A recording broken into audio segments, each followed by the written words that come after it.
Good morning विद्यार्थियों, मैं सुमन तिवारी हिंदी कक्षा में आप लोगों का बहुत बहुत स्वागत है। आज हम लोग रहीमदास के 5वें दोहे को पढ़ते हैं। 4 हम लोगों ने पिछली कक्षा में पढ़ लिया था। चलिए 5वां देखते हैं। अभी तक हमने पढ़ा था कि रहीमदास जी चौथे दोहे में बताते हैं कि रहीमा नसुआ नैन ढर जिये दुख प्रकट करे, जाहि निकारो गेहते कस भेद न कहि दे। यानी अगर कोई अपने हृदय की बात बताता है और वह बात दुख देने वाला हो तो वह उसकी आंखों से अश्रु निकल आते हैं, और उसे अगर घर से निकालोगे, किसी व्यक्ति को अगर घर से निकालोगे तो वह आपके घर का भेद कैसे नहीं कह देगा, यानी अवश्य कह देगा। चलिए अगला देखते हैं 5वां। बहुत अच्छी पंक्ति है। कही रहीम संपत्ति सगे, बनत बहुत बहुरीति,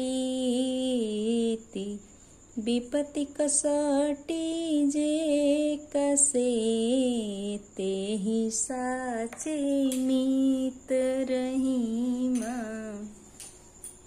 तेहि साचे मीत। साचे का अर्थ होता है सच्चा, मीत का अर्थ होता है मित्र। तेही मतलब वही, कसे यानी साथ दे, कसौटी विपत्ति यानी विपत्तियों में जो आपके साथ खड़ा रहे। ठीक है। कसौटी शब्द यहाँ जो एक प्रकार का पत्थर होता है जो सोने की धातु को क्या करता है, परखता है। यानी उस पत्थर पर रख करके सोने के धातु को यानी सोने को रगड़ा जाता है, और उसे जो स्वर्ण बेचने वाले होते हैं वो क्या करते हैं कि उस पर घस करके वो पता करते हैं कि यह स्वर्ण कितना शुद्ध है। तो वही कसौटी यानी विपत्तियों में जो आपके साथ खड़ा हो, उसकी आपके मित्र की और आपके अच्छे सगे संबंधी की पहचान आपके विपत्तियों में ही होती है। तो यहाँ रहीमदास जी कहते हैं कि कहि रहीम संपत्ति सगे। रहीमदास जी कह रहे हैं कि संपत्ति सगे यानी बनत बहुत बहुरीति। जब आपके पास संपत्ति धन वैभव बहुत है तो आपके सगे संबंधी भी बहुत होंगे। बनत बहुत बहुरीति, बहुत ही लोग आपके साथ खड़े हैं और सारे रीति रिवाज जो हैं आपसे ही बनेंगे।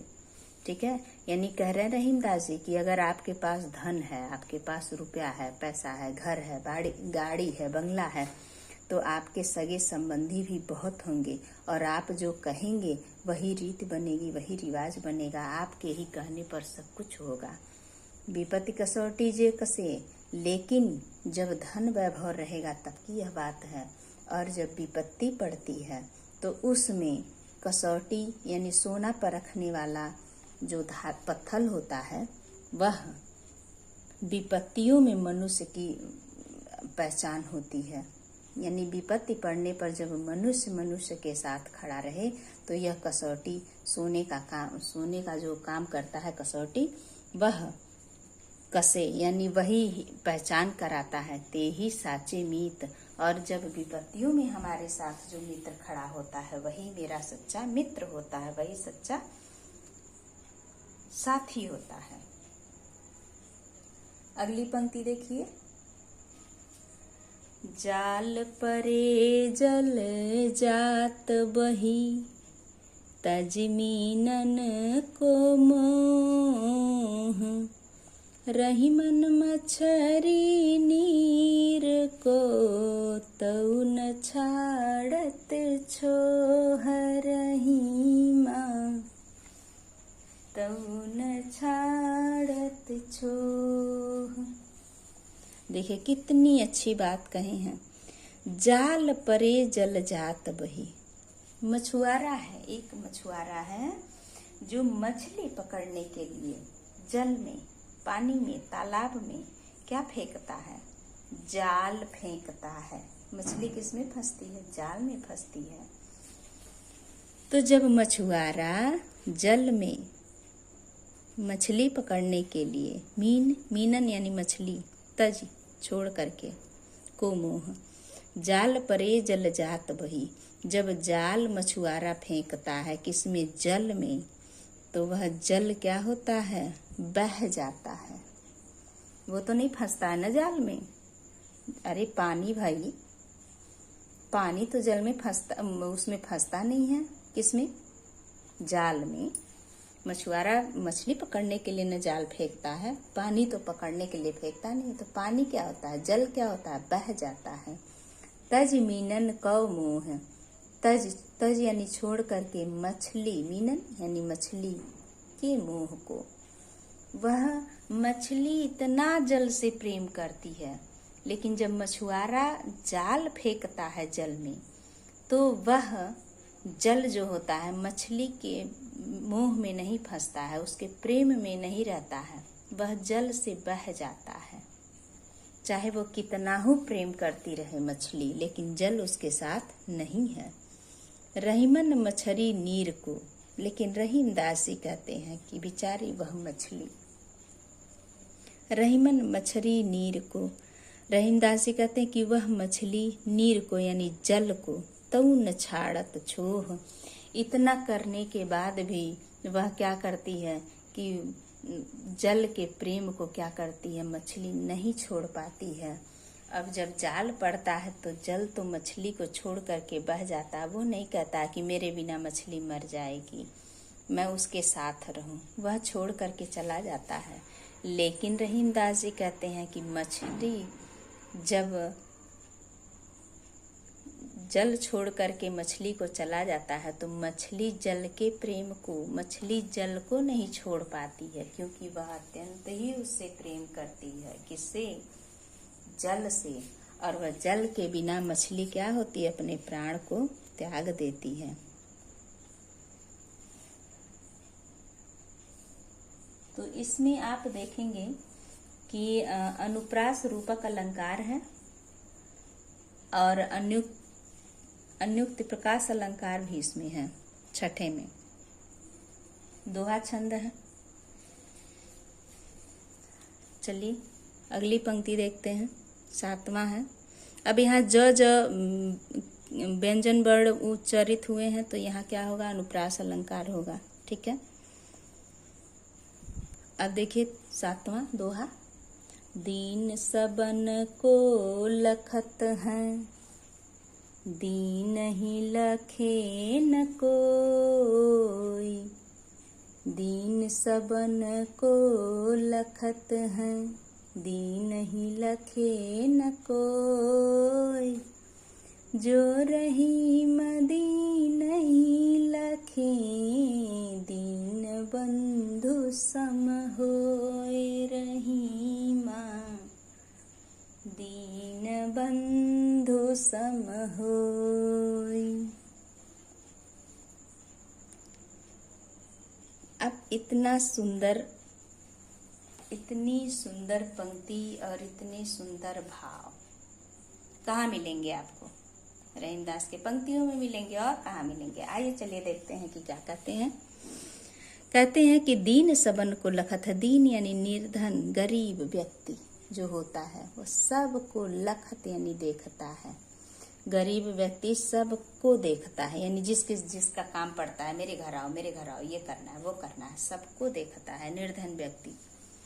लेकिन दीन ही लखे न कोई, जो दीन व्यक्ति निर्धन व्यक्ति होता है उसे देखने वाला कोई नहीं है।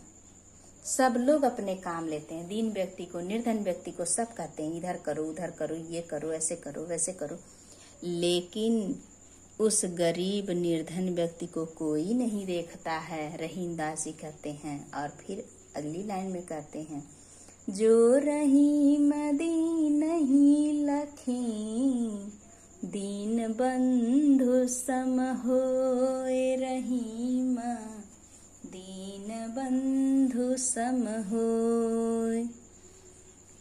ये पंक्ति जो है, दोहा जो है, मैं गा करके क्यों सुनाती हूँ, क्योंकि इस लाइन में, हर एक लाइन में गाने से ही आपको भाव स्पष्ट हो जाते हैं।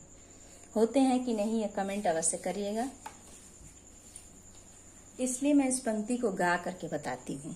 कहते हैं कि जो निर्धन गरीब व्यक्ति होता है वह सबको देखता है, लेकिन निर्धन गरीब व्यक्ति को देखने वाला कोई नहीं है। और जो रहीमदास जी कहते हैं, जो व्यक्ति दीनहि लखै, जो मनुष्य, जो व्यक्ति निर्धन गरीब व्यक्ति को देखता है वह दीन बंधु यानी प्रभु ईश्वर के सम यानी समान होता है। सोचिए कितनी बड़ी बात कही है। यानी निर्धन गरीब व्यक्ति को हर कोई दिन भर बुलाता है, उसे देखता है कि ये नहीं किए, वो नहीं किए, तुम ऐसे करते हो, वैसे करते हो, ये काम नहीं हुआ, मेरे घर नहीं आए, उसे सब लोग देखते हैं। और वह गरीब व्यक्ति सबको देखता है, यानी देखना पड़ता है। ठीक है, दीनहि लखै न कोई, लेकिन उस निर्धन गरीब व्यक्ति को कोई नहीं देखता है। और रहीमदास जी कहते हैं कि जो इस निर्धन गरीब व्यक्ति को देखता है, लखे यानी देखता है, वह दीन बंधु सम यानी समान होए, वह ईश्वर के समान होता है। किसके समान? ईश्वर के समान, भगवान के समान होता है। ठीक है, तो इसमें 7वें में भी अनुप्रास अलंकार है, दोहा छंद तो है ही है। ठीक है, चलिए 8वां देखते हैं। प्रीतम छवि नहीं बसी, पर छवि कहाँ समाए, भरी सराय रहीम लखी, पथिक आप फिर जाए रहीमा, पथिक आप फिर जाए। प्रीतम छवि नहीं बसी, पर छवि कहाँ समाए, भरी सराय रहीम लखी, पथिक आप फिर जाए रहीमा, पथिक आप फिर जाए। भरी सराय रहीम लखी, सराय का अर्थ होता है बाजार। अब यहाँ पहली पंक्ति पहली लाइन में कहते हैं प्रीतम छवि नैन बसे, परमात्मा रूपी छवि, प्रियतम, प्रीतम जो सबसे हमारा प्रिय है, उसकी छवि कहाँ बसी है? मेरे नेत्रों में बसी है। मेरे प्रीतम, मेरे ईश्वर, मेरे परमात्मा रूपी जो छवि है, मेरे ईश्वर की, मेरे प्रियतम की, मेरे परमात्मा की जो छवि किसमें बसी है? यहाँ प्रियतम जो आपका सबसे प्रिय हो उससे ले लीजिए। दूसरे भाव में रहीमदास जी कहते हैं कि ईश्वर यानी परमात्मा को प्रियतम मानते हैं, यानी हमारे परमात्मा हमारे प्रियतम, उनकी छवि मेरे कहाँ बसी है? नैन ही, नैनों में बसी है, नेत्रों में, आंखों में बसी है। पर छवि कहाँ समाए? पर मतलब दूसरी छवि, मतलब वह दूसरी छवि यानी दूसरा ईश्वर कहाँ से, दूसरा प्रेम कहाँ से स्थापित हो, कहाँ से आए? नहीं आएगा। जो एक बसा है दूसरा नहीं होगा। जिस प्रकार से भरी सराय रहीम लखी, भरी बाजार को रहीमदास जी देख करके कहते हैं कि पथिक यानी राहगीर, फिर आप फिर जाए, यानी भरी बाजार को रहीमदास जी कहते हैं कि व्यक्ति देख करके वह क्या करता है, उस जगह से लौट जाता है कि अभी बहुत भीड़ है, भीड़ कम होगी तब मैं बाजार में जाऊंगा। उसी प्रकार से वर्णन करते हुए कहते हैं कि परमात्मा रूपी छवि जब मेरे नेत्रों में पहले से ही बसी हुई है तो दूसरी छवि उसमें कहाँ आ सकती है? नहीं आ सकती भाई। आ सकती है क्या? नहीं आ सकती है। जब आप किसी से प्रेम करते हो तो दूसरे से प्रेम कर सकते हो। जिस ईश्वर को आप मानते हो तो दूसरे ईश्वर को भी बैठा लो, एक दिन इनकी एक दिन उनकी पूजा करो, तो फिर क्या व्यर्थ है? यानी वही है जो आपके हृदय में है। ठीक है, जो परमात्मा आपके नैनों में बसा हुआ है, वह उस स्थान पर दूसरी छवि कहाँ से आएगी? दूसरी छवि नहीं समा सकती है ना। जिस प्रकार से वह कहते हैं कि भरी बाजार को देख करके पथिक यानी राहगीर अपने आप ही वापस लौट जाता है, घूम जाता है, वह दोबारा नहीं जाना चाहता है। उसी प्रकार से कहते हैं रहीमदास जी।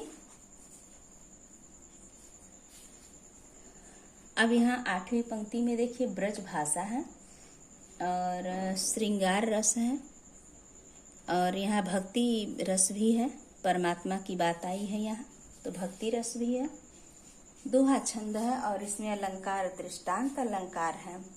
तो विद्यार्थियों आज के लिए इतना ही बस। अगली कक्षा में मैं पुनः मिलती हूँ आप लोगों के साथ ऐसे ही सुंदर बोल वचन और बहुत ही आसान तरीके से काव्य को लेकर के। तो आप लोगों को यह वीडियो कैसी लगी कमेंट अवश्य करते रहिएगा। धन्यवाद।